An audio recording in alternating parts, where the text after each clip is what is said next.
Hey there, David Duford here at DeFord Insurance Group. I'm here with Dieter Gwen to talk about working aged leads. Dieter last week or the week before, somewhere around there, wrote close to $9,000 in annual premium off of beat up old leads.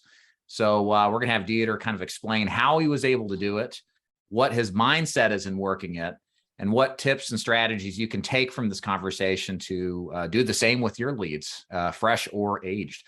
Dieter, how you doing today? I'm pretty good. How are you? Hey, I'm good. Thank you for taking time out of your busy day to do this. Let's start off kind of learning a little bit more about yourself. Where are you from? How you got into the business? And then we'll talk about age leads. All right. Well, originally grew up in New York. My background is I used to be a stockbroker, believe it or not, back in the 80s during the crash. So, I mean, cold calling age leads, we used to call Dun & Bradstreet leads, yellow pages. So, I mean, that was the old days. Owned mortgage companies before then. And I'm basically honestly, I just got licensed in June and really started selling for like 2 months. So, and I prefer the age leads because, nobody actually calls them. Nobody, touches them versus fresh leads that have been called like 25 times in a week. Sure. Yeah. So you're relatively new to the business of insurance, but you've been on the phone your whole life selling something. Right. It sounds like. So how do you get, so here's the kind of perception we get. A lot of people, myself included, we think, age leads, they've been called a lot. They've been sold something before. And generally speaking, the average person says age leads seem to be harder than fresh leads. How are you able to pull business out of leads that I think you told me a moment ago are like a year plus old? Right. Well, here's the thing is you have to assume the sale, and I'll give you an idea. Let's say you have a year-old final expense lead, okay? And what I do is when I go call the client, my intro is basically, hey, I'm Dieter. I'm one of the field underwriters for senior benefits. I understand about a year ago you applied for some, find affordable final expense life insurance. So what I'm doing is I'm just getting back to you because I want to make sure you have the most up-to-date information. So how much insurance did you actually purchase last year? And they're going to say, well, I didn't buy one. Well, that's fantastic because since you didn't buy one, that means that now I can offer you the most up-to-date, most affordable, and make sure you get the most premium that is allowable within your budget. And if they say, well, I got it already, then just review it and then just see, what they have. If they're like 60 years old and they have a term policy for $8,000, they're paying $90 for, I switch them into a term because honestly, they shouldn't be qualifying for that. So what you could do is you could say, well, Mr. Jones, you're paying $70 a month for $8,000. What if I can, without, get you a policy for $50,000 to $75,000 for the same money? Would that interest you? Yes. Okay. Well, that's what I'm here to do. And I want to make sure you're qualified. Let me confirm your date of birth. So by doing it that way, where you assume like a year ago, you're not asking, do you have insurance? Do you not have insurance? Either they say, yes, I do have insurance, and you work that angle, or you say, no, I don't have insurance, you work that angle. You're not putting yourself in a situation where you have an out, like, are you interested? No. Okay, click. Or no, I never called you. Okay, click. And then you have to try to like resell yourself or whatever. You know what I mean? So it's just assuming it until when I was stockbroking, there were two things that happened. You were always on the phone until they hung up because two people are going to win in sales. The bottom line is either they're going to win and you're going to hang up on them while they're still on the phone, or you're going to win and you're going to sell them something. And my thing is, imagine if somebody says, hey, I'm selling, fertilizer for a farm, and they're calling you. Are you going to sit there for 15 minutes and listen to them? You're not wasting your time with them. So if they're still on the phone, they're interested. They're still listening. And if you just give up on them and say, okay, you're not interested, thank you very much, and they're still on that phone and you're the first one to hang up, you lose. Just keep going with it, until they tell you to shut up. Awesome. So there's so much to unpack here. Let me roll this back to the beginning script. So what I heard here is you're telling them you filled something out a year ago. You're not even hiding the fact that they did this a long time ago in the past. You're straight up with them. Is that correct? Right. You ever get any pushback? No, if they did or not, I'm just assuming they did because I've got a card. Right. And I'm not asking them if they remember or not because that's kind of irrelevant. And they could tell you no, right? And then you kind of lose control, right? And then what do they say when they say no? Then you have to fight and say, yes, you did. Here it is. Right. Here, let me send you a picture. You're basically calling them a liar. Right.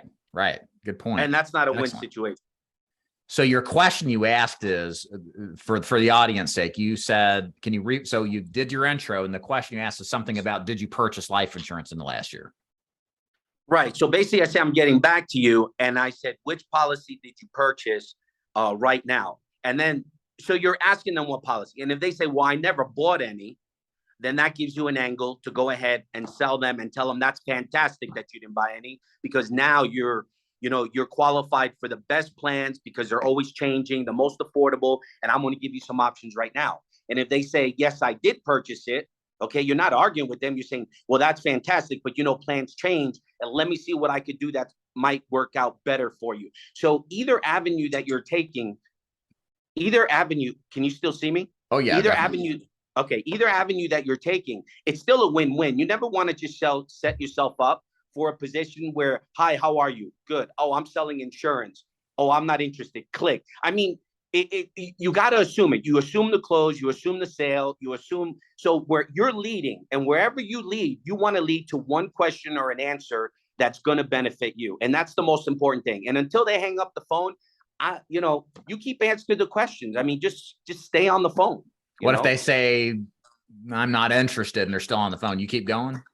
Mr. Jones, I wouldn't be interested either if I didn't have all the information in front of me. So what I want to do, which is no cost to you, no obligation, is I'm going to give you some information. I'm going to give you the details, and then you can choose your option. And then after that, if you're not interested, I truly understand. We'll just part as friends. Is that fair enough?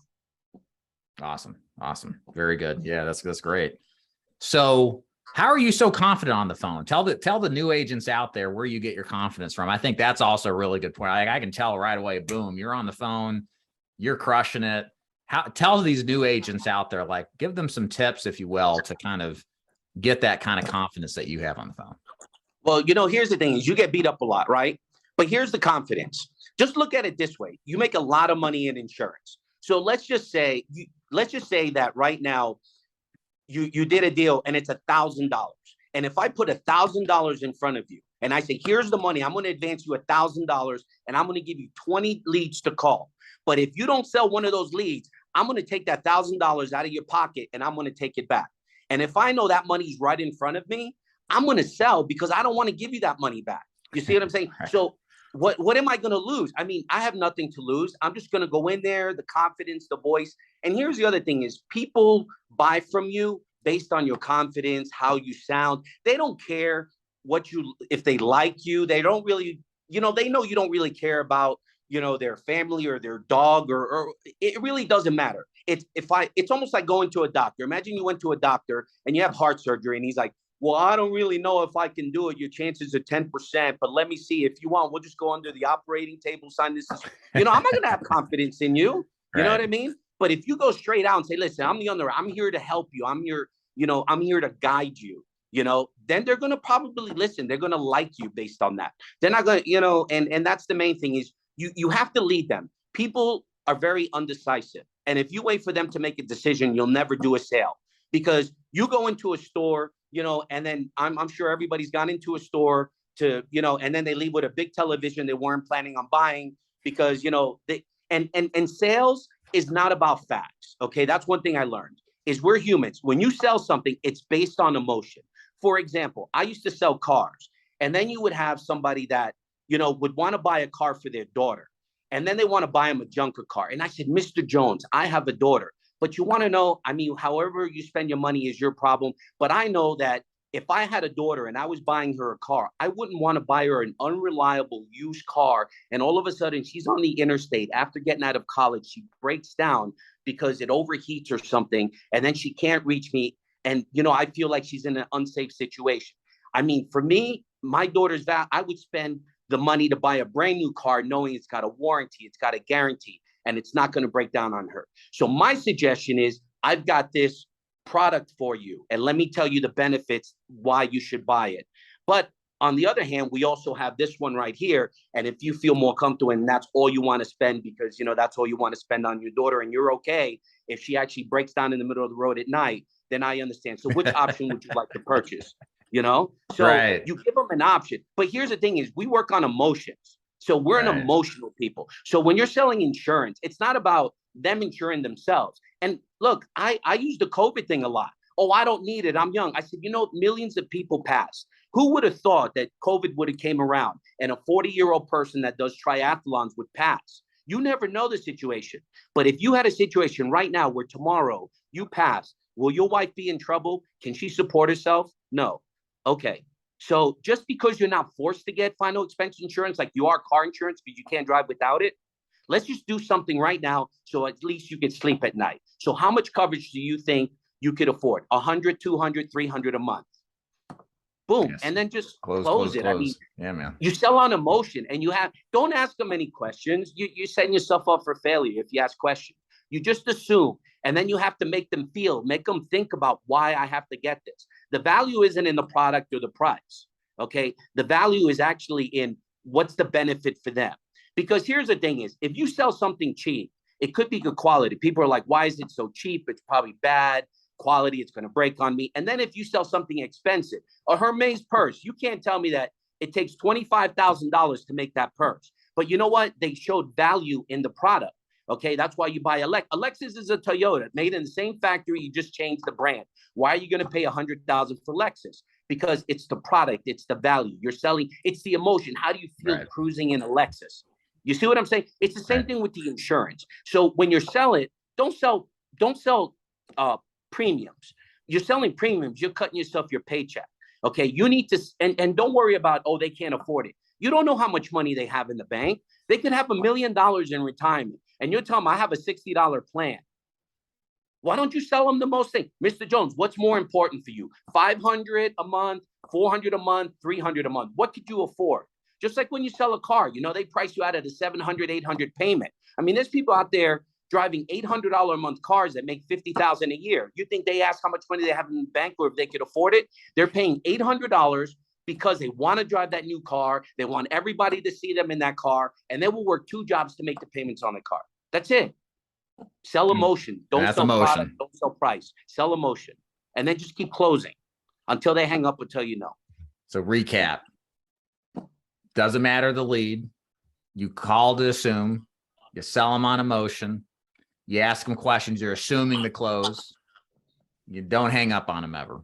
You just keep the ball rolling. And if they give you excuses, all they're telling you is, you haven't told me enough. And then you ask. If they say, let me think about it. Okay. They're still on the phone. They didn't hang up. What let me think about? If somebody says, let me think about it, I say, you know what? I understand that to make a decision like this, you have to have all your facts in order. So obviously you like me or you would have hung up the phone with me. So there's reasons why you have to think about it. The number one reason people have to think about it is because of money. Is that the reason, Mr. Jones? Yes. Okay. Is it not within your budget? Let's work together. And I want to make sure that I get you the right program or the right product that's within your budget. Or maybe you don't like me. If you don't like me, that's fine. I totally understand. But, so on. So I don't know. So give me the reasons why, and then I'll try to help you out because I'm here working for you. And then you can't close and ask for socials and stuff unless you know the reasons why it's holding them back. They're still on the phone with you. They want the product, but they're just saying, tell me more or you haven't told me enough. You have to get through all the rebuttals, all the obstacles before you can close on the sale. If you try to go for a social or whatever, they're going to cancel on you because they feel that they were forced to close. Right. They're not comfortable. You'll sell them, and then they'll think about it and say, I shouldn't have done it, and then they'll back out. So did you work for Jordan Belfort or did you train Jordan Belfort? Believe it or not, Jordan Belfort worked in Staten Island when I was working Wall Street. So we worked during the same time frame. I mean, I'm 56 years old. You know what I mean? So back in the 80s, he was at Stratton Oakmont. I was at there's so many mortgage, companies out there on Wall Street and stuff. We were basically, there were companies like Hillside Betting. Basically Wall Street was hard because you would take somebody that would buy a stock for like $10 and it was at $2 and they put like $10,000 in it. You'd have to call them back with such excitement. Goes, Mr. Jones, I have fantastic news. You paid $10 for a stock. Now it's only worth $2. So the reason that, and they're thinking, well, how is that exciting news? And I said, well, the reason that's exciting news is because you paid $10 for the stock. If we buy it at $2, your average cost is $5. What that means is that when it goes back to $10, I've actually doubled your money. or we can not do anything and you have to wait to go to 20 before you actually make any money. So let's just play the smart money. You're already in it. You believe in the product, or else you wouldn't have bought it. And obviously you believe in me, and I also believe in the product, and I'm just here to make you money. So how much are we going to buy? 10,000, 20,000, boom.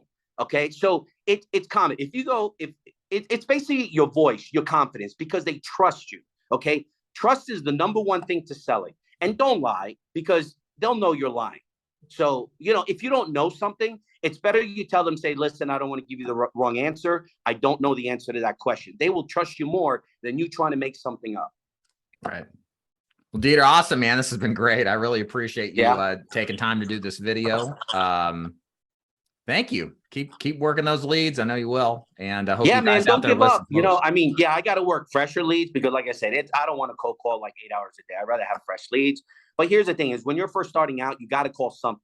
Call Yellow Pages, buy a list, buy people 65, 70. Keep assuming the sale. And then you know what? Practice and practice. You'll get negative actions. But look at it this way. All right. When I worked Wall Street, they made you buy Porsches, expensive houses, and everything. Because the thing is, if you've got something to work for, like you have a nice car and all that, and you want to make the payments, you will work hard because you want those nice things. And every time you hang up, somebody hangs up on you, or you don't do a sale, it just means you're one call closer to getting the sale. And there's big money in insurance. I mean, $1,000, somebody pays $100 and you make $1,000. Where are you going to make that kind of commission? Right. So the only thing that's stopping you from making money or getting whatever you want is you. And you know what? And it's your mind, because you can get so negatively frustrated getting turned down. But don't look at it as I got turned down or they hung up on me. Just look at it like, that's fine. That person hung up on me, but the next one is going to pay for that Mercedes that I actually wanted. And then just keep moving forward and just have the mindset. But yes, eventually you want to get good A leads. You don't want to work. You want to work 5 hours a day, enjoy the rest of your life, and do that. But if you're struggling and starting out and don't have money, call. As long as you got a number to call, you'll make money. You know what I mean? And then you'll practice, and then you build up your confidence. But yeah, guys, don't give up. This business is, I've been a real estate agent, a mortgage broker, and let me tell you, this is the easiest business out of all of them. You're basically like a legalized drug dealer with a license. And if you just don't take advantage of it, I would never sell real estate again. And I wouldn't sell stocks or mortgages, because there's no reason with no experience you can't make at least $100,000 in this business. Dieter, thank you, man. Awesome. All right, man. Anytime. Hey, have a good one. Thank you. All right. Bye.